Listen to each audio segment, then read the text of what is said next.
नमस्कार। मैं हूं प्रेम कुमार। प्रेम से बोलो, सत्य बोलो। कर्नाटक चुनाव सबकी नज़र, पूरे देश की नज़र रही है और आज हम चर्चा करने जा रहे हैं कि कर्नाटक चुनाव से हुआ क्या है। क्या 2024 में आ, जो सियासत होने वाली है, जो आम चुनाव होने वाला है, उसका रास्ता खुला है। कर्नाटक चुनाव में कांग्रेस जिंदा हो गई है, ये ऐसा बहुत लोग मान रहे हैं। और बीजेपी में के लिए दक्षिण भारत में वो रास्ता, गेटवे जो था वो बंद हुआ है। तो बीजेपी दक्षिण में बेदखल हुई है। जहाँ तक सत्ता का सवाल है, पार्टी के तौर पर ऐसा नहीं कहा जा सकता। आज देश भर में बीजेपी प्रदेशों में स्वयं या गठबंधन शासन में है तो उनकी संख्या 15 है, यानी 15 प्रदेशों में या तो खुद शासन में या फिर गठबंधन सरकार के साथ। कांग्रेस के पास ऐसी सुविधा 8 प्रदेशों में है। बीजेपी के पास 50% से ज़्यादा भौगोलिक क्षेत्र में आज शासन है। कभी 60% से ज़्यादा भी हुआ करता था। और जनसंख्या के ख्याल से देखें तो 44% से कम आबादी पर अब उसका शासन रह गया है। ये स्थिति हुई है। कर्नाटक में बीजेपी की हार करारी हार है और कांग्रेस की जीत बड़ी जीत है। अगर इसकी अहमियत को समझना चाहें तो थोड़ा उलट कर देखेंगे तो आपको अहमियत समझ में आएगी। अगर कांग्रेस कर्नाटक में जीत नहीं पाती, अगर कांग्रेस के बजाय बीजेपी सत्ता में दोबारा लौट आती, तो इसका क्या मतलब हम निकालते, क्या होता। निश्चित रूप से ये बात कही जाती कि कांग्रेस ने जीती हुई बाजी हार दी, कांग्रेस के पास जीतने का मादा नहीं है। कांग्रेस जब कर्नाटक जैसा प्रदेश जीत नहीं सकती तो कोई प्रदेश नहीं जीत सकती।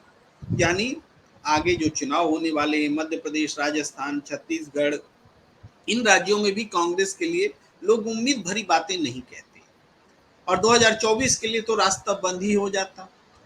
तो इस हिसाब से सोचे तो 2024 के लिए कांग्रेस ने गैर बीजेपी दलों के लिए एक रास्ता खोला है। लेकिन हम जब चर्चा करते हैं किसी चुनाव को लेकर तो इस बात की भी चर्चा करते हैं कि लोकतंत्र के ख्याल से हुआ क्या है। मैं इस पर पूरी चर्चा करूंगा। हमारे साथ जुड़े हैं, मैं स्वागत कर लूं सत्यदेव चौधरी जी का। आपका बहुत बहुत स्वागत है। और भी गेस्ट हमारे साथ आ रहे हैं। मैं आपसे एक पहला सवाल लेता हूं, चौधरी साहब, कर्नाटक के चुनाव को आप कैसे देखते हैं? धन्यवाद प्रेम जी। सबसे पहले तो देखिए, भारत के मतदाताओं का प्रतिनिधित्व करते हुए कर्नाटक के मतदाताओं ने जो भ्रष्ट राजनीति के भ्रष्ट राजनेताओं को धूल चटवाई, इसके लिए मैं कर्नाटक के मतदाताओं का अभिनंदन और स्वागत करता हूं। जो परिचय उन्होंने नफरत की राजनीति को मिटाने का बिना भय के और बिना किसी संकोच के जैसा इन्होंने मतदान किया, वो एक अत्यंत ही सराहनीय प्रयास कर्नाटक के मतदाताओं का रहा। तो और एक बात ये भी नोट करने की है कि सबसे अधिक मतदान कर्नाटक के गरीबों ने, कर्नाटक के दलितों ने और कर्नाटक के अल्पसंख्यकों ने ही किया। मेरे ख्याल से 70-80% से अधिक मतदान इन्हीं वर्ग के लोगों ने किया। जो वहाँ के प्रभुत्व लोग हैं, संपन्न लोग हैं, धनी लोग हैं, एलीट क्लास हैं, वो तो हमेशा ही सत्ता वालों को के पक्ष में रहते हैं। और अभी जो सबसे ज्यादा परिवर्तन होने के पश्चात मैं जहाँ तक समझता हूँ कि इन गरीबों को, दलितों को, अल्पसंख्यकों को इसका लाभ ना के बराबर ही मिलने वाला है। फिर वही धनबली, वही दबंगी और वही जो प्रभुत्व लोग हैं इस परिवर्तन का सबसे अधिक लाभ ले जाएंगे। जी चौधरी साहब, अब आप ये कह रहे हैं कि सरकार तो बदली है, लेकिन हम्म, बदली हुई सरकार में भी इसका फायदा जो समर्थवान लोग हैं वही लोग हम्म, एक बार फिर उठाएंगे। इसके जी बावजूद आप इस परिवर्तन का स्वागत करते दिख रहे हैं। मैं आऊँगा, और भी बातें आपसे बात करनी है आज। मैं अनिल गुप्ता जी जी के पास आता हूँ। हम्म, अनिल गुप्ता जी, आपका पहले स्वागत करूं। आपका बहुत बहुत स्वागत है। आप बहुत सीनियर जर्नलिस्ट हैं और पत्रकारिता के शिक्षक हैं, प्रबुद्ध व्यक्ति हैं और बहुत अलग किस्म से हट कर राय रखते हैं। मैं पहले बहुत पॉलिटिकल सवाल आपके सामने रखता हूं कि कांग्रेस की जीत से क्या 2024 का रास्ता खुला है? इस सवाल पर आप क्या मंतव्य रखते हैं? कांग्रेस की जीत से विपक्षी एकता को बल मिलेगा, ऐसा मैं समझता हूं। और जहां तक 2024 की जीत का प्रश्न है, वो इस बात पर निर्भर करेगा कि सत्तारूढ़ भारतीय जनता पार्टी के विरुद्ध जी जी, बोलिए बोलिए। जो वो विपक्षी मोर्चा है वह किस रूप में उपस्थित होता है। क्या वो उस समय की चुनाव रणनीति उनकी क्या होती है? क्या भारतीय जनता पार्टी के खिलाफ केवल एक ही कैंडिडेट उतारा जाता है संयुक्त विपक्ष के द्वारा, या विभाजित विपक्ष चुनाव? अभी तो लेकिन अभी कुछ नहीं कहा जा सकता कि क्या होगा। लेकिन ये अवश्य है कि कांग्रेस की इस जीत से विपक्ष की एकता का मार्ग प्रशस्त हुआ है और कांग्रेस की स्थिति पहले के मुकाबले मजबूत हुई है। खास तौर से कर्नाटक में जो एक प्रवृत्ति ट्रेंड देखा गया कि अल्पसंख्यक और दलित वोट कांग्रेस को मिला, यदि उत्तर प्रदेश में भी यह हुआ तो समाजवादी पार्टी के बजाय भारतीय जनता पार्टी की पहली दुश्मन कांग्रेस हो जाएगी। जी, बड़ी बात दुश्मन कह रहे नहीं हैं आप। कहना चाहिए, प्रतिद्वंदी।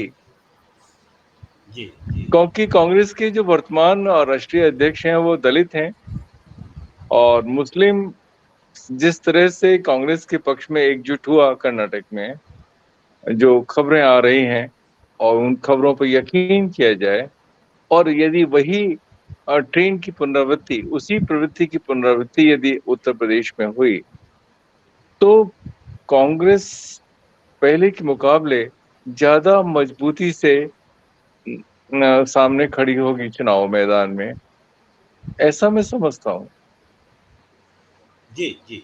अ, गुप्ता जी, आप जो महत्वपूर्ण विश्लेषण कर रहे हैं उसमें थोड़ी बात मैं जोड़ रहा हूँ कि कर्नाटक में कांग्रेस की जीत का सबने स्वागत किया, गैर बीजेपी दलों। ममता बनर्जी पश्चिम बंगाल में, बिहार के सारे नेता, उत्तर प्रदेश में अखिलेश यादव जी का भी बयान आया कि कांग्रेस ने जो जीत जीत दर्ज की है ये भारतीय जनता पार्टी के खिलाफ जो जनता का गुस्सा है उसका आगाज़ है, भाजपा की हार की शुरुआत है। इस तरीके से वेलकम किया है। तो इसका मतलब क्या ये निकाला जाए कि आप जो कह रहे हैं जो दलित और पिछड़ों की सियासत समाजवादी पार्टी जैसी पार्टियां करती रही हैं, वो बीजेपी से लड़ाई में थोड़ा अपने आप को कमज़ोर पा रही थी और उनको अब लगता है कि एक रास्ता कांग्रेस ने कर्नाटक में दिखाया है। एक छोटा सा जवाब आपसे लेंगे, फिर सत्यदेव चौधरी जी के पास। मेरा ये कहना है कि यदि संयुक्त विपक्ष संयुक्त उम्मीदवार देता है, तब तो ये बात खत्म हो जाएगी कि समाजवादी पार्टी और कांग्रेस, तो वो तो वोट एक ही होगा। लेकिन यदि अलग अलग चुनाव लड़ते हैं, समाजवादी पार्टी अलग चुनाव लड़ती है, कांग्रेस अलग चुनाव लड़ती है, तो स्थिति भिन्न होगी। और उस स्थिति में समाजवादी पार्टी को नुकसान होगा, क्योंकि अब जो दिखाई दे रहा है अल्पसंख्यकों का रुझान कांग्रेस के प्रति ज्यादा है, दिखाई दे रहा है। कर्नाटक के रिजल्ट से ये स्पष्ट होता है। जी, मैं सत्यदेव चौधरी जी के पास आता हूँ। चौधरी साहब, आपके पास थोड़ा सा डिफरेंट सवाल लेकर आता हूँ। पॉलिटिकल रिएक्शन में ले चुका हूँ आपसे।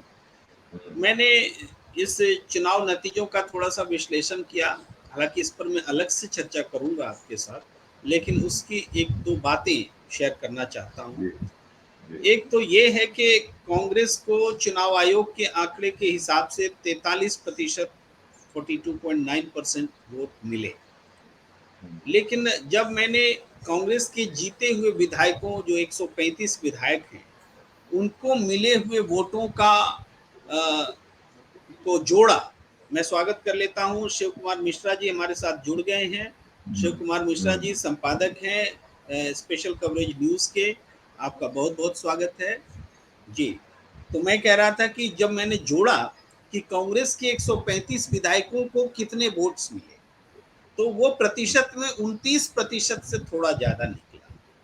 यानी किसका, जो वोट पड़े हैं उसका, जितने वोट डाले गए हैं उसका 29% वोट कांग्रेस के 135 विधायकों के पास।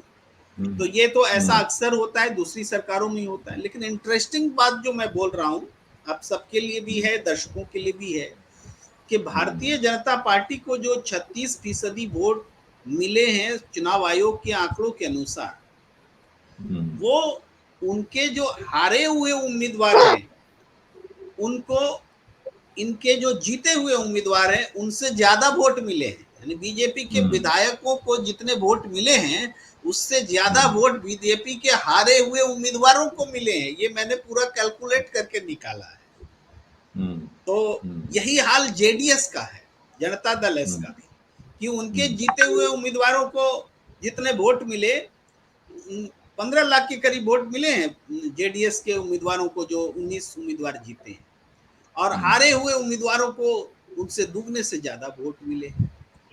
ये जो चीजें दिख रही हैं, यहीं से मैं प्रश्न खड़ा करता हूं कि अब ओवरऑल भी एक फिगर बहुत इंटरेस्टिंग है कि पूरा जो सदन है, पूरा सदन 49% वोट से बन रहा है, और जो लोग हार गए हैं उम्मीदवार, उन सबको 51% वोट आया है। अब समझिए, किसी भी पार्टी का सारा विधायकों का जब हम वोट जोड़ते हैं पूरे 224 का, तो 49% वोट होता है। तो इसका मतलब है कि 51% वोट जो है हारे हुए उम्मीदवारों के पास गया। तो ये जो स्थिति है, इस स्थिति में सवाल उठता है कि सरकार जो बन रही है वो बहुसंख्यक मतदाताओं को दरकिनार करके बन रही है, एक प्रदेश में नहीं, हर प्रदेश में। जी, बस आपसे आगे की टिप्पणी चाहता हूं, मैंने बहुत सारी जानकारियां रख दी जी। बस यही तो हम सत्य बहुमत की बात करना चाहते हैं कि जिसके अंदर मतदाताओं का कोई महत्व, कोई भूमिका, कोई प्रभाव है ही नहीं, और हम जबरदस्ती एक ऐसे बहुमत के भ्रम जाल के अंदर फंस गए कि हमने बहुमत से सरकार बना ली, बहुमत से सरकार बना ली, प्रचंड बहुमत आ गया। अरे भाई, इतने विधायकों का बहुमत ले लेने के पश्चात भी इन मतदाताओं की स्थिति देखिए ना। मतदाताओं की क्या स्थिति है? मतदाताओं की कोई भी भूमिका है ही नहीं, पहली बात तो।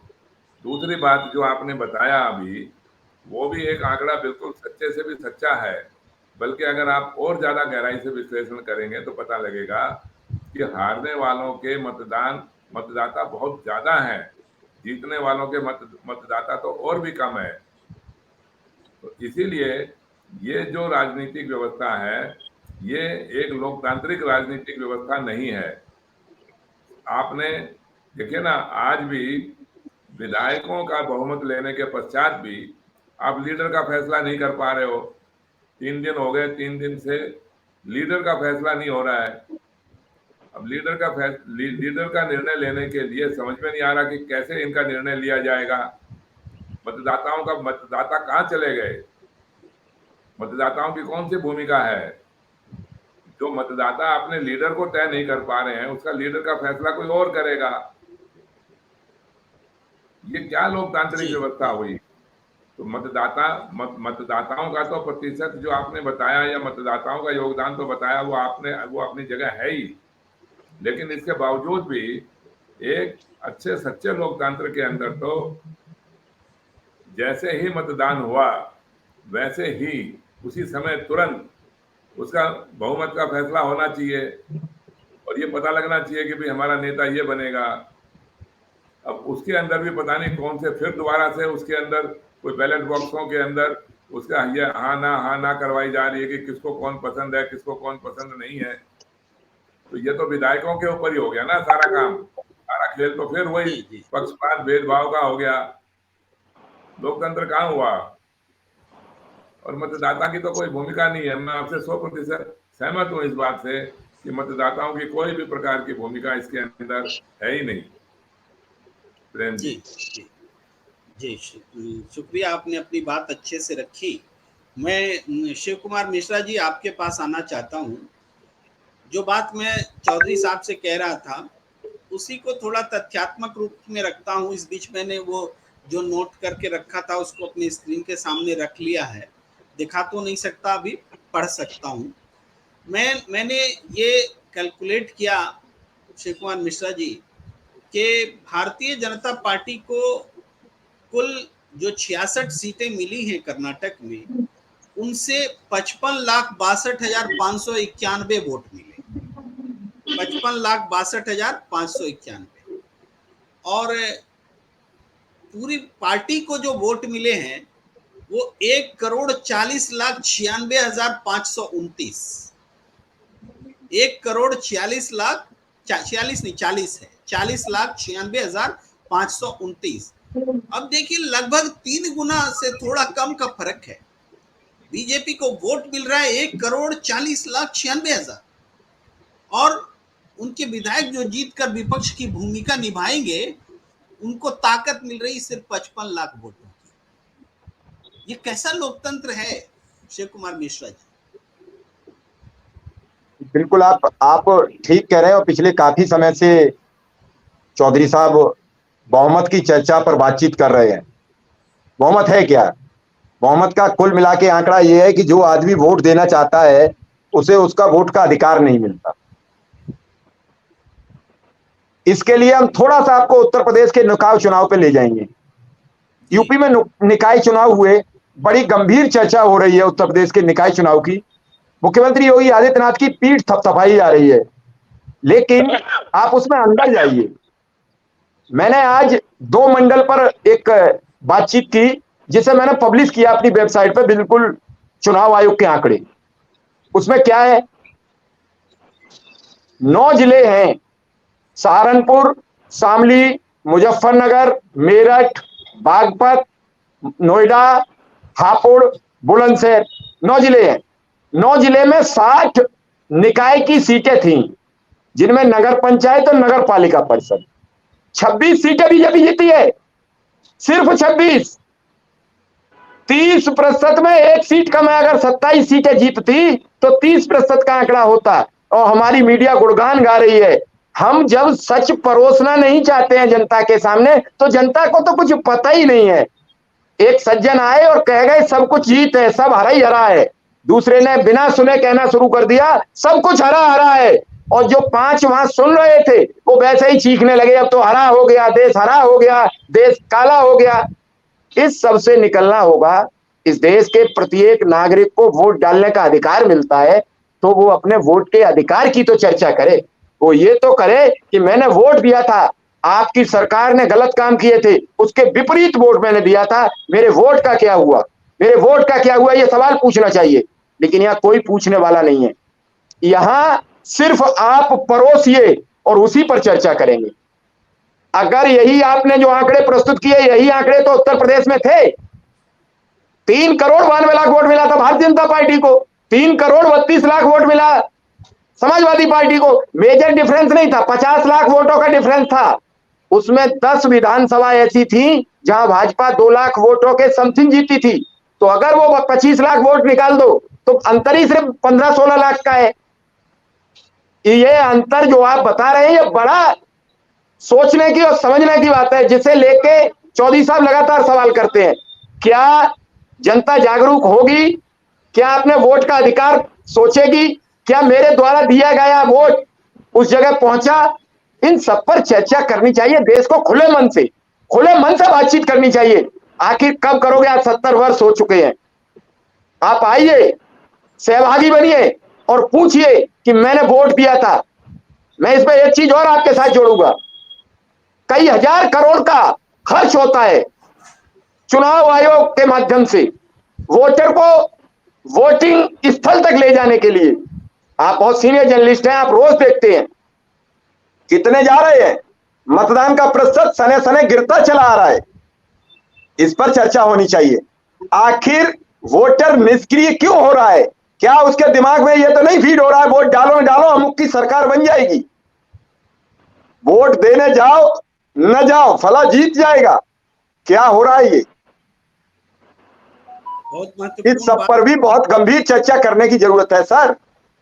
जी शिव कुमार जी, ये पंक्ति जो है बहुत महत्वपूर्ण है कि वोट किसी को दीजिए, वोट दीजिए या मत दीजिए, सरकार तो जो जान बनाना चाहते हैं वही बनाएंगे। ऐसा चुनाव के तुरंत बाद जनादेश मिलने पर होता है, जनादेश नहीं भी प्रेम सर मिलता है। सिर्फ 1 मिनट लूंगा। कौन सा राज्य है जहां चुनाव होता है मुख्यमंत्री को लेकर चर्चा नहीं होती है? मीडिया में ये चर्चा हो रही है, सोशल मीडिया पर वायरल हो रहा है। अब बीजेपी का कांग्रेस का क्या होगा? क्या कांग्रेस के पास चुने हुए विधायकों में से नेता नहीं मिलेगा? क्या उनमें से किसी को मुख्यमंत्री नियुक्त नहीं कर पाएंगे? भाजपा में से तो नियुक्त कर नहीं देंगे, उनकी अपनी पॉलिसी है, वो अपने सिस्टम से बात करेंगे। क्या इसी तरीके से उत्तराखंड पर चर्चा नहीं हुई? क्या इसी तरीके से कई बार बीजेपी शासित राज्यों में नहीं होती है? 1 महीना चल जाता, 20 दिन लेट शपथ ग्रहण हुई है, कोई तब सवाल करता है? आखिर कल चुनाव हुआ है 13 मई को, आज दूसरा दिन है, कर देगी कांग्रेस? नहीं कर देगी तो पूछिए ना सवाल, जाइए। जी जी, मैं अनिल गुप्ता जी के पास आना चाहता हूं। अनिल गुप्ता जी, आप बहुत सीनियर जर्नलिस्ट हैं और शिव कुमार मिश्रा जी जो बात कह रहे हैं कि सरकार तो बनना तय होता है अपने किस्म से, सरकार बनाने लायक बहुमत नहीं आता है तब भी बहुमत जुटा लिया जाता है और दूसरे की सरकार को गिरा भी दिया जाता है। यानी विधायकों का जो आंकड़ा होता है, आंकड़ों का कैलकुलेशन ही तो इधर से उधर करना है। मैंने अभी बात रखी कि पूरा सदन जो है 49% से भी थोड़ा कम वोटों से बना हुआ है, तो इतने ही वोट से जो विधायक हैं उन विधायकों का गणित, उसका भी आधा मैनेज करना है। तो गणित ही तो इधर से उधर करना है, तो जनता क्यों रुचि ले ऐसी सरकार में? क्योंकि व्यापक रूप में मतदाता की अवहेलना होती है सरकार बनाने में। सरकार तो विधायक बनाते हैं। जी मैं प्रेम जी आपके प्रश्न को स्पष्ट रूप से समझ नहीं पाया हूँ, फिर भी जितना मैंने समझा है उसके आधार पर जवाब दूंगा। मैंने पहले भी कहा था कि आनुपातिक प्रतिनिधित्व प्रणाली की बात यही भारतीय जनता पार्टी अपने जनसंघ के दिनों से करती रही है, लेकिन अब वो उस पर मौन है, अब वो खामोश हैं। यह बात बहुत शिद्दत से राजनीतिक क्षेत्रों में महसूस की जाती रही है कि आनुपातिक प्रतिनिधित्व प्रणाली होनी चाहिए। जिस बात की सत्यदेव चौधरी जी वकालत करते हैं या जिस आवाज को बुलंद करते हैं, वह काफी लोगों का विचार रहा है, लेकिन वो हो नहीं पाया है। और उसका एक कारण जो मेरी समझ में आता है कि वो जो संसदीय लोकतंत्र है जिस प्रकार का, वो बहुत ही ज्यादा विखंडनकारी, विभाजनकारी, विवादी और विध्वंसकारी है। उसके कारण अनिल गुप्ता जी, थोड़ा सा कंफ्यूजन ना हो जाए इसलिए बोलना जरूरी लगता है कि हम आनुपातिक प्रतिनिधित्व के पक्षधर नहीं हैं, हम उसकी पैरवी भी नहीं करते। हम तो बहुमत की बात करते हैं। बहुमत को पहचानिए। तो हमने गलत तरीके से बहुमत बनाने की परंपरा डाल रखी है। विधायक जो कि हारे हुए उम्मीदवारों को ज्यादा वोट आया है, विधायकों को कम आया है, उसके भी आधे जुटेंगे और बहुमत बन जाएगा। ये कैसा बहुमत है? ये सच्चा बहुमत नहीं है, हम ये कह रहे हैं। नहीं तो नहीं, कैसे लाएंगे? उसमें कैसे लाएंगे? मान लीजिए 10 उम्मीदवार हैं तो उसमें तो वही एक तरीका बचता है कैसे अब आप बहुमत वो लाना तरीका चाहते हैं? बिल्कुल वह बिल्कुल वह आप नहीं, अपनी वह बात रख आप लीजिए, फिर मैं बताऊंगा। जी जी मैं चाहूंगा कि सत्यदेव जी अपने आगे की वक्तृता में उसको स्पष्ट करें कि उनका ब्लूप्रिंट क्या है, उनका रोड मैप क्या है, क्योंकि एक जो मोटा विचार है उसको लागू करने के लिए उसका रोड मैप भी चाहिए। तो जहां तक मैं समझता हूँ उनका जो बहुमत का जो आशय है वो तो उसी से हो सकता है, और कोई उनके पास दूसरा विकल्प है तो वो स्पष्ट करें। और मुझे लगता है मुझे उसी के बाद बोलना चाहिए।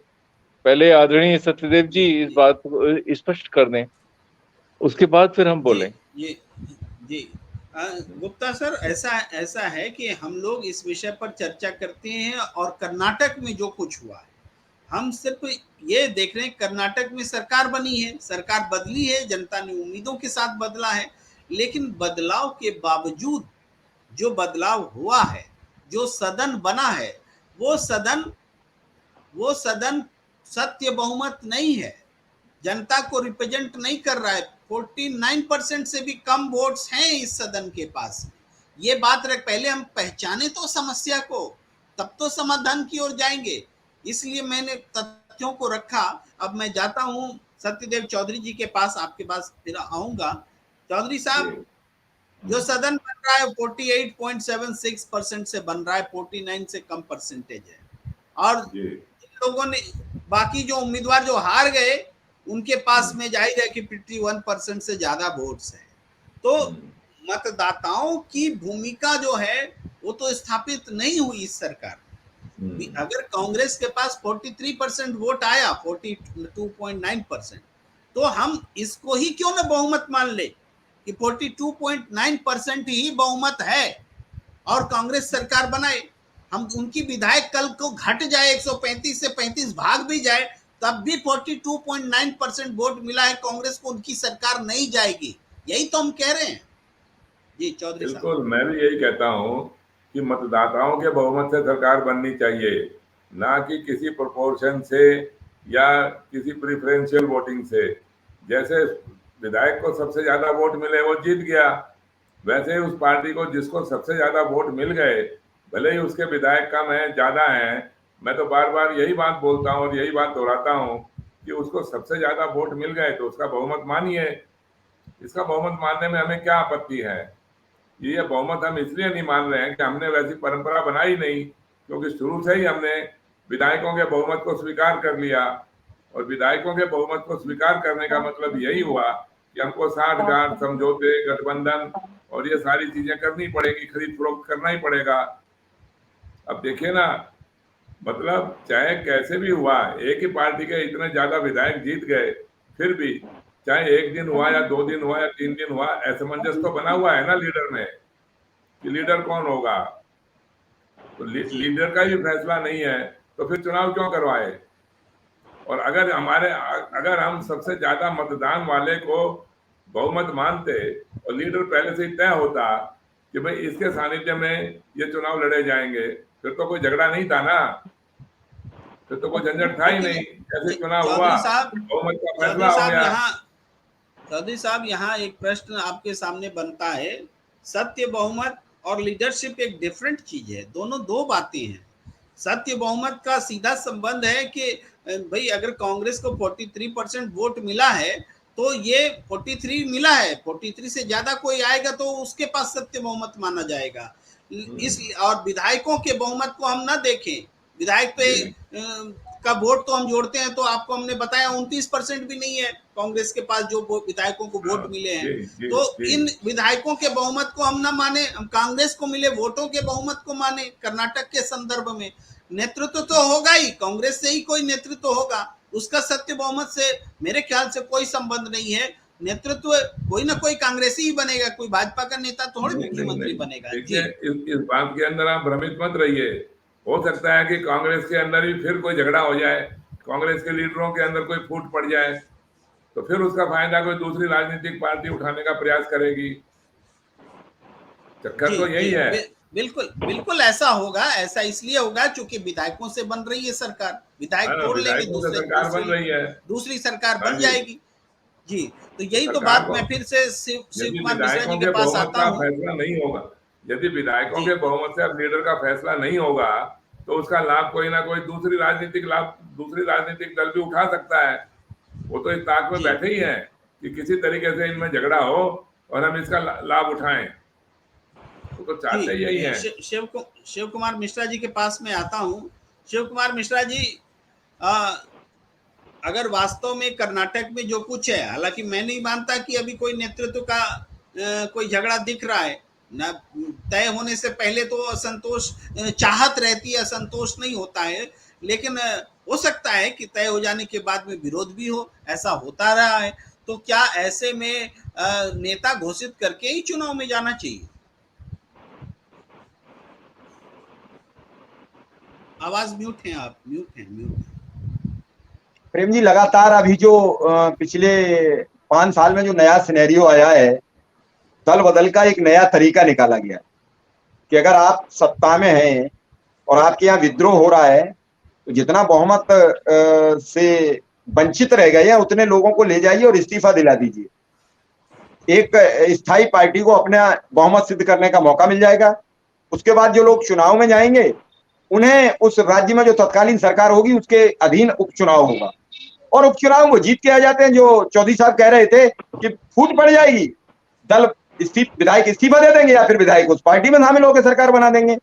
आखिर जनता ने तो इस बात पर दिया है कि भाजपा की नीतियों से नाराज होकर वोट, कल फिर भाजपा की सरकार आ जाए तो जनता को क्या मिला?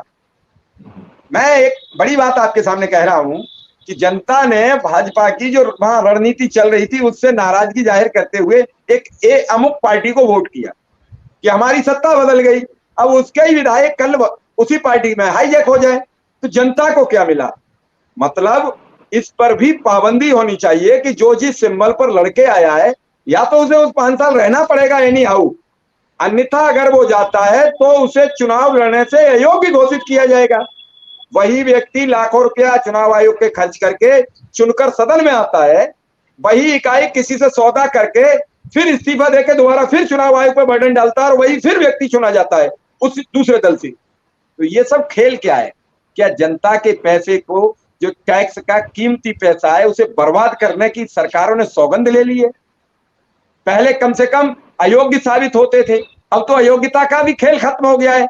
अमुक विधायक उठाइए, इस्तीफा दीजिए और चले जाइए। आप देख रहे थे राजस्थान में कितनी अस्थिरता रही, फिर राजस्थान में अस्थिरता चालू हो रही है। कर्नाटक में सवाल खड़े हो रहे हैं सरकार, अरे 2 दिन चुनाव हुए हैं, 1-2 दिन तो पार्टी को अपने देखना पड़ेगा। सिद्धारमैया एक सीनियर लीडर है, डीके शिव कुमार ने पूरे समय एक पूरा कैंपेन चलाया, पूरा जो सरकार का हमला होता है वो झेला है। यहां भी 2-3 चीजें, कल डीके शिव कुमार को मुख्यमंत्री बनाया जाता है, मैं बड़ी अपनी बात करता हूं साफ सुथरी, डीके शिव कुमार पर कई चीजें चल रही हैं, कई केस चल रहे हैं, हो सकता है डीके शिव कुमार आयोग घोषित हो जाए, मुख्यमंत्री का फिर संकट आ जाएगा। तो मुझे जहां तक अनुमान है कि मुख्यमंत्री के पद के लिए किसी भी पार्टी को सोच समझकर पहले चेहरा घोषित करना चाहिए, ताकि जनता के सामने एक चीज क्लियर हो कि हम इस नेतृत्व के अधीन काम करेंगे। आज ये तो क्लियर हो गई कि कांग्रेस की सरकार बनेगी, लेकिन ये अधीन नहीं हुआ कि सिद्धारमैया के नाम पर वोट मिला, कि डीके शिव कुमार के नाम पर वोट मिला, कि खड़गे जी के नाम पर वोट मिला, कि राहुल गांधी के नाम पर वोट मिला। बीजेपी यह चाल खेल जाती है। बीजेपी का तो एक ही चेहरा है, नरेंद्र मोदी। चाहे वो निकाय चुनाव हो, चाहे प्रधानी के चुनाव हो, चाहे जिला पंचायत के चुनाव हो। उत्तर प्रदेश में भी ये तस्वीर बदली है। पहली बार योगी आदित्यनाथ ने 50 रैलियां की। मिश्रा जी, शिव कुमार मिश्रा जी, आपने तो उलझन में डाल दिया दर्शकों को कि एक तरफ चेहरा घोषित करना चाहिए और दूसरी तरफ चेहरा घोषित है नरेंद्र मोदी जी, जो कि निकाय चुनाव में तो कुछ नरेंद्र मोदी ने प्रधानमंत्री, सुन लीजिए, मैं संकट में नहीं डाल रहा हूं, मुझे बात नहीं कहने दी, तब तक रोका आपने। अब नरेंद्र मोदी जी प्रधानमंत्री की शपथ लेकर फिर मुख्यमंत्री थोड़ी गुजरात के बनने चले जाएंगे। उन्होंने गुजरात में भी कहा मैं गुजरात का बेटा हूं, उन्होंने हिमाचल में कहा मैं हिमाचल का बेटा हूं, उन्होंने उत्तर प्रदेश में कहा मां गंगा ने बुलाया है, मां गंगा आज भी उतनी गंदी है। क्या हुआ? उन्होंने कहा हम 2 करोड़ लोगों को रोजगार देंगे, लोग रोजगार के लिए बैठे हैं। उन्होंने कहा कि मैं देश बदल दूंगा, क्यों चली गई 40% का? वहां कही है कि 40% कमीशन नहीं लेती है। मैंने बहुत जगह बात की और आज फिर वही कह रहा हूं, जो जिस रास्ते से आता है उसकी वापसी भी उसी रास्ते से होगी। कांग्रेस के भ्रष्टाचार का बहाना लेके आए थे आदरणीय प्रधानमंत्री नरेंद्र मोदी जी। इनके जब भ्रष्टाचार के पन्ने खुलेंगे तो ये चले जाएंगे।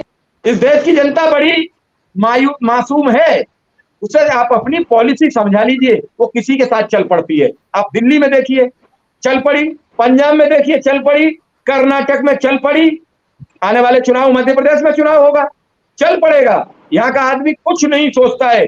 आप इमोशनल उसे समझा लीजिए, अपनी बात उसे सैली समझा लीजिए। न सत्यदेव चौधरी जैसे सीनियर लीडर वर्षों से ये समझाते समझाते यही नहीं खड़े रह जाते। इस बहुमत तो समझ लीजिए, बहुमत तो समझ लीजिए। अब बहुमत समझे तभी तो किसी को समझा पाए। उसे तो ये चिंता है कि एक न आके क्या 5 किलो राशन ले लो, उसी में चले गए। प्रधानमंत्री जी जब मंच से ये कहें कि मेरे राशन का नमक याद रखना, आपने मेरा नमक खाया है, तो मुझे नहीं लगता है कि इस देश को नमक अदा करने की जरूरत है। इस देश को नमक अदा करने की जरूरत है। वो नमक सत्यदेव चौधरी, प्रेम कुमार जी, आदरणीय अनिल गुप्ता जी के टैक्स के पैसे से खरीद के दिया गया है। प्रधानमंत्री जी अपने घर के एक दिन वस्त्र बेच के, एक दिन कुछ बेच के किसी एक व्यक्ति को नहीं खिलाया है।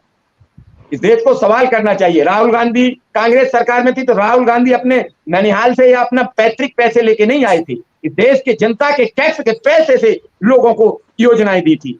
जो सत्ता में रहेगा, चाहे वो कांग्रेस हो, सपा हो, बसपा हो, भाजपा हो, जो सत्ता पर रहेगा वो जनता के टैक्स के पैसे से जनता को योजनाएं देगा।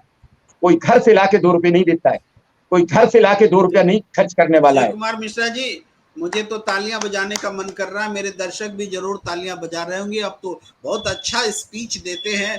राजनीतिक दलों को आपके जैसे ओजस्वी वक्ता की दरकार है, क्योंकि आप दिल से बोल रहे हैं, आप इमोशन से बोल रहे हैं। मैं अब अनिल गुप्ता जी के पास जा रहा हूं। अनिल गुप्ता जी, आपने सुना शिव कुमार मिश्रा जी को, कितना ओजस्वी भाषण था इनका और कितना कंटेंट से जुड़ा हुआ था। जनता, मैं देख भी रहा था कि हमारा भी जो हमारे बीच दर्शक हैं लगातार बढ़ने लगे थे जब इनकी स्पीड और इनका जब तेज बढ़ा। तो मैं अब आपके पास आता हूं अनिल गुप्ता जी। ये जो हम लोग चर्चा कर रहे हैं कर्नाटक को लेकर, पॉलिटिकल बातें हो रही हैं, होंगी। कर्नाटक में सरकार बदली है, 2024 का रास्ता भी क्या यहाँ से खुलेगा? इस सवाल को मैं दोहराता हूँ जी। 2024 का रास्ता किसके लिए खुलेगा? विपक्ष के लिए, भाजपा विरोधी विपक्ष के लिए, तो बता दीजिए आप प्लीज। भारतीय जनता पार्टी विरोधी विपक्ष के लिए, अथवा मैंने कहा जी मैंने कहा कि 2024 का रास्ता कर्नाटक के बाद खुलता है क्या? किसी के लिए भी खुलता हो, आप अपनी राय रखें। नहीं, अभी मैंने पहले भी कहा था कि अभी बहुत अर्ली है, क्योंकि कर्नाटक का चुनाव बहुत ही वहाँ की स्थानीय मुद्दों पर हुआ है। खास तौर से मुंबई सरकार के 40% कमीशन आदि। तो अभी वह दूर है, उसकी राजनीतिक जो तस्वीर है अभी साफ नहीं है। मैंने जैसे कि कहा था कि संयुक्त विपक्ष यदि एक उम्मीदवार देता है तो भारतीय जनता पार्टी के लिए मुश्किल हो जाएगी। और अभी राष्ट्रीय स्तर पर विपक्ष कोई चेहरा देने में भी अभी कामयाब नहीं हो पाया है। अभी नहीं पता देश को कि विपक्ष की ओर से कौन प्रधानमंत्री का उम्मीदवार होगा। गुप्ता जी, आप कह रहे हैं कि भ्रष्टाचार के मुद्दे पर कर्नाटक में बहुत सारे मुद्दों में आपने भ्रष्टाचार का जिक्र किया, पे सीएम आंदोलन भी चला था। तो भ्रष्टाचार के मुद्दे पर अगर कर्नाटक में सरकार बदल रही है तो भ्रष्टाचार का मुद्दा देशव्यापी मुद्दा नहीं है क्या? यहाँ से क्या रास्ता नहीं दिखता है? सरकार बदल रही है भ्रष्टाचार, लेकिन वह उस राज्य का भ्रष्टाचार था जिस पर बसवराज बोम्मई सरकार बदनाम थी। और चुनाव में जीत हार केवल मुद्दे से ही नहीं होती है। जैसे कि उस जीत हार में अल्पसंख्यक मतों और दलित मतों का सर्वाधिक योगदान है। वो शिफ्ट हुए भारतीय जनता पार्टी से नाराज थे, लेकिन मुद्दा जो चुनावी मुद्दा था वो भ्रष्टाचार था, प्रमुख मुद्दा था। अनेक मुद्दे थे, उनमें से सर्वाधिक प्रमुख मुद्दा भ्रष्टाचार था मुख्यमंत्री का। जहां तक 2024 के लोकसभा चुनावों की बात है वो डिपेंड करेगा कि उस समय की राजनीतिक तस्वीर क्या बनती है, विपक्ष किस प्रकार से भारतीय जनता पार्टी को चुनौती देता है। क्या भारतीय जनता पार्टी के विरुद्ध एक कॉमन कैंडिडेट दे पाएगा विपक्ष? यदि दे पाने में सफल हुआ तो भारतीय जनता पार्टी के लिए वह चुनाव जीतना मुश्किल हो जाएगा, बावजूद इसके जी कि उनके पास मोदी जैसा एक प्रभावशाली नेता है। जी जी, मैं चौधरी साहब के पास एक बार फिर आना चाहता हूँ कि कर्नाटक में जनता में जो बेचैनी थी, जनता ने उस बेचैनी का इजहार किया है। इसमें तो मुझे नहीं लगता कि आप भी असहमत होंगे या कोई भी व्यक्ति इससे असहमत होगा। दो राय नहीं है, वास्तव में कही जा सकती है कि जनता ने अपनी बेचैनी का इजहार किया है। वो जनता जो कर सकती थी उसने कर दिया। अब आगे उनकी किस्मत बदलेगी कि नहीं, भ्रष्टाचार से उनको छुटकारा मिलेगा कि नहीं, ये सवाल बहुत दक्ष प्रश्न है। इसको इग्नोर करके हम आगे नहीं बढ़ सकते। जी चौधरी साहब। नहीं, देखिए प्रेम जी, भ्रष्टाचार से पीछा नहीं छूटेगा, ये मेरा सीधा सीधा मानना है। क्योंकि अगर हम अभी ये कर्नाटक के चुनाव के संदर्भ में ही बात करें तो चुनाव हो जाने के पश्चात परिणाम आए शनिवार को परिणाम आने थे और शुक्रवार की शाम को ही दोनों राजनीतिक दलों ने, कांग्रेस ने भी और बीजेपी ने भी, जनता दल जेडीएस वालों से संपर्क साधना शुरू कर दिया कि अगर हमारे सांसद विधायक कम पड़ेंगे तो हम इनसे समर्थन लेंगे। बीजेपी भी यही कह रही है, कांग्रेस भी यही कह रही है। और विडंबना देखिए कि जेडीएस भी कह रहा है कि जी हमें दोनों के संपर्क में आने में हमें कोई आपत्ति नहीं है। तो ये तो एक ऐसा राजनीति का स्तर है कि जिससे मतदाताओं को बिल्कुल चुनाव होते ही आप ये तो भूल ही जाइए कि भाई कितना % वोट पड़ा, कितने वोट पड़े विपक्ष को पड़े, कितने हारे कितने जीते, कुछ हुआ कुछ नहीं हुआ, उसे इसका कोई लेना देना ही नहीं है। ये सब बातें समाप्त हो गई। वो तो खाली एक विश्लेषण करते रहिए, आंकड़े बनाते रहिए, लेकिन उसका निष्कर्ष तो कुछ नहीं निकलता ना। उसके तरफ सुधार की तरफ तो हम आते नहीं है, उसकी तरफ कुछ भी हम उन आंकड़ों से सीखते नहीं है। तो जब सारे का सारा दारोमदार है ही विधायकों के ऊपर, और जब इतनी असमंजसता चुनाव हो जाने के पश्चात भी आप लीडर डिसाइड नहीं कर पा रहे हैं, तो उसका देखिए एक दूरगामी परिणाम होता है राजनीति के अंदर कि आने वाले राज्यों के अंदर भी फिर लोग क्या सोचेंगे इसके बारे में। जो आज इतना बना बनाया प्रभाव है कांग्रेस का, जब वो लीडर ही डिसाइड नहीं कर पाएंगे, चाहे वो एक दिन हुआ या 2 दिन हुआ, तो आने वाले चुनाव के अंदर भी ये कहने का तो मौका मिलता है ना दूसरे पार्टियों को कि इतना समर्थन मिलने के बावजूद भी ये लीडर डिसाइड नहीं कर पा रहे हैं। जो काम ये चुनाव होने के बाद में कर रहे हैं, जो काम चुनाव होने के बाद में इतना समय लगा रहे हैं, तो वो काम तो इस चुनाव से पहले भी कर सकते हैं। तो कम से कम असमंजस तो नहीं होगा, तो पहले क्यों नहीं कर लेते? गरीबों को न्याय तो तभी मिलेगा, नहीं तो इन गरीबों को तो केवल किसी को बस का पास मिल जाएगा, किसी को कोई 100 यूनिट बिजली के फ्री मिल जाएंगे, किसी को 1000 रुपए मिल जाएंगे, बस इसके अलावा इससे आगे और कुछ होने वाला नहीं है। और ये सारे का सारा फिर जो भी इसका परिवर्तन का जो लाभ है, वो सारे का सारा फिर वही धनबली और बाहुबली के पल्ले पड़ेगा, जो मैंने अभी पहले भी कहा। ये कोई गरीबों के हाथ में आने वाला कुछ भी नहीं है, क्योंकि ये तो राजनीतिक व्यवस्था ही ऐसी है। इस राजनीतिक व्यवस्था को सुधारे बिना आप इसमें कोई अच्छी व्यवस्था नहीं बनेगी। मेरा तो यही कहना है। चौधरी साहब, आपने जो बातें कही उसमें एक बड़ा दिलचस्प बात आपने कही कि राजनीतिक दल चुनाव हो जाने के बाद भी सरकार बनाने के सवाल पर भ्रष्टाचार से उनको कोई मतलब नहीं है। किसी, चाहे बीजेपी हो, चाहे जेडीएस हो, चाहे कांग्रेस हो, ये सब एक ऐसी स्थिति में जबकि त्रिशंकु विधानसभा हो सकती थी, सब बैकअप प्लान बना रहे थे कि हम किसके साथ जुड़ जाएं, और कोई किसी के भी साथ जुड़ सकता है क्योंकि सरकार बना। तो भ्रष्टाचार मुद्दा रहा कहाँ? भ्रष्टाचार तो किसी के लिए मुद्दा ही नहीं है।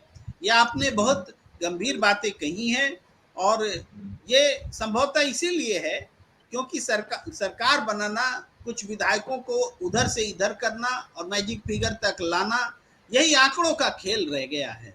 तो मैं एक आखिरी कमेंट जो है मैं चाहूंगा कि शिव कुमार मिश्रा जी आप ही आखिरी कमेंट दें इस पर कि सरकार बनाना क्या वाकई आंकड़ों का खेल रह गया है?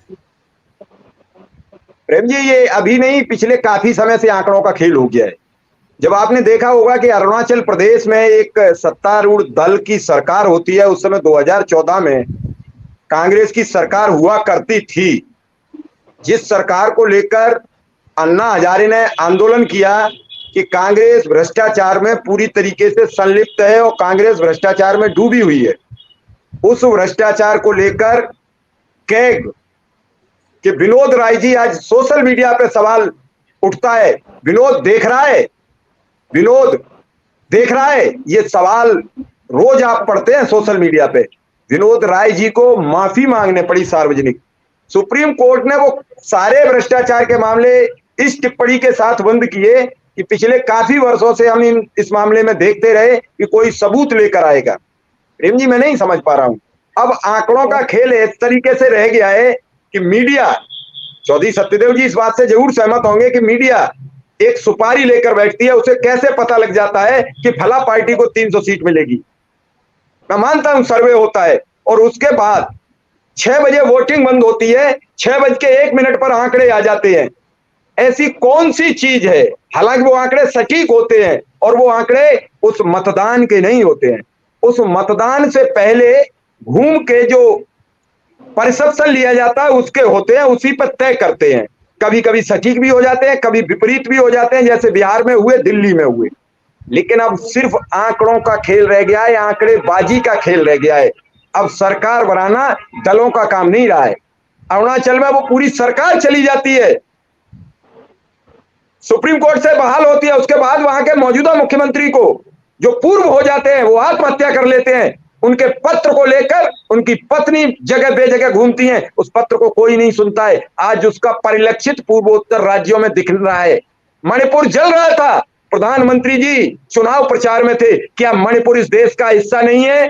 क्या मणिपुर के प्रधानमंत्री नरेंद्र मोदी जी नहीं थे? क्या मणिपुर के गृह मंत्री आदरणीय अमित शाह जी नहीं थे?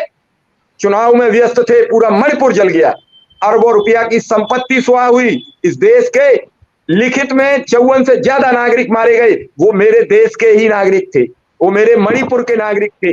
क्या मिला उनको? अगर आंकड़ों का खेल नहीं है तो इन पर चर्चा मीडिया में कब होगी? क्या किसी चैनल पर चर्चा हुई कि 54 व्यक्ति कैसे मर गए, जब पूरे देश में आप दुहाई देते मेरी सरकार में किसी भी राज्य में दंगा नहीं हुआ, मेरी सरकार में किसी भी व्यक्ति पर भ्रष्टाचार का आरोप नहीं लगा, तो कर्नाटक के मुख्यमंत्री बम्बई जी पे कैसे आरोप लगा 40% का? क्या वो आपकी सरकार के अंग नहीं थे? क्या वो आपकी सरकार के मुख्यमंत्री नहीं थे? क्या वो आपकी पार्टी के मुख्यमंत्री नहीं थे? वो कहां से आए थे चुनकर?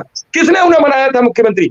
बड़े प्रश्न हैं, इनका गूढ़ रहस्य है, कोई जवाब देने वाला नहीं है। यहाँ उसी भांति काम होता है जैसे चिकने मुंह को बिल्ली चाटती है। मीडिया को पता लगता है, सिस्टम को पता लगता है कौन यहाँ चापलूस है, कौन ज्यादा झूठ बोल रहा है, कौन ज्यादा फेंक रहा है। जब से फेंकने का सिस्टम चालू हुआ है, 1 मिनट और लूंगा आपका, इस देश में कई तरीके से सरकारें आई, कई बार सरकारें झूठ के सहारे आई, कई बार भ्रष्टाचार के सहारे आई। अभी इस समय फेंकने के दौर से सरकारें आ रही हैं, जो जितनी फेंक लेगा उसे मिल जाएगा, और इसका परसेप्शन शुरू हो गया है। कोई फ्री के कर्ज बांट रहा है, कोई फ्री में राशन बांट रहा है, कोई फ्री में बिजली बांट रहा है, कोई फ्री में, आपको मालूम है 3000 रुपया 5 गारंटी है। सबको पता है 5 गारंटी का क्या होगा हश्र, लेकिन वोट दिया है भ्रष्टाचार के नाम पर। एक विरोध नहीं कर पाई भारतीय जनता पार्टी भ्रष्टाचार का। कांग्रेस ने जो वहां 3 मुद्दे दिए उस पर चुनाव लड़ा गया, मुझे सांप बताया गया, मुझे बजरंगबली को बीच में घसीटा गया। क्या प्रधानमंत्री जी ने यह बताया कि 9 वर्ष मेरी सरकार केंद्र में रह चुकी है और 9 वर्ष ही 1 वर्ष कम करके 8 वर्ष मेरी कर्नाटक में सरकार रही, मैंने विकास की गंगा बहा दी है। उन्होंने क्यों कहा कि मुझे इस बार वोट दे दीजिए, अगली बार हम विकास की गंगा बहा देंगे। ये शब्द कहने की जरूरत क्यों पड़ी? इसका मतलब सिर्फ आंकड़ों का खेल है, विकास की कोई किसी को चिंता नहीं है, देश के सिस्टम को लेकर किसी की कोई चिंता नहीं है, देश के युवा को रोजगार की कतई चिंता नहीं है, देश के लिए महिलाओं की सुरक्षा व्यवस्था की चिंता नहीं है। किसी भी एक महिला के साथ होता है तो यहां मैं देखता हूं फला धर्म की महिला के साथ होता है तो उस दल के लोग तैयार होते हैं, इस धर्म की महिला के साथ होता है तो क्या इस देश की सभी महिलाएं इस देश की महिलाएं नहीं है? क्या इस देश की महिलाओं की सुरक्षा की व्यवस्था केंद्रीय गृह मंत्री की नहीं है? आप किस किस चीज पर चर्चा करोगे? जिस चीज पर चर्चा करो, सवाल पूछोगे तो आपसे कहा जाता है कि आप दूसरे दल के पत्रकार हो गए। सवाल करना पत्रकार का काम है, सवाल करेंगे और करते रहेंगे, लेकिन जवाब तो देना होगा। जो सरकार रहेगी वही जवाबदेही तय करेगी। जी जी, शुक्रिया शिव कुमार जी, आपने बहुत प्रश्न उठाए, बहुत सारे प्रश्न उठाए। उसमें डेमोक्रेसी से भी संबंधित प्रश्न थे, उसमें नेताओं के झूठ से संबंधित प्रश्न थे, जनता को बेवकूफ़ बनाने वाली स्थितियां थी। इन विषयों पर हमारी चर्चा आगे भी जारी रहेगी। आज इस चर्चा को यहीं समाप्त करने की हमें इजाज़त दीजिए। आप सबका बहुत बहुत आभार। आप सब हमारे साथ जुड़े, अनिल गुप्ता जी, शिव कुमार मिश्रा जी, सत्यदेव चौधरी जी। फिर चर्चा होगी लोकतंत्र विषय पर। लोकतंत्र के लिए हम लगातार सक्रिय रहेंगे, देश को मजबूत करने का काम हम करते रहेंगे।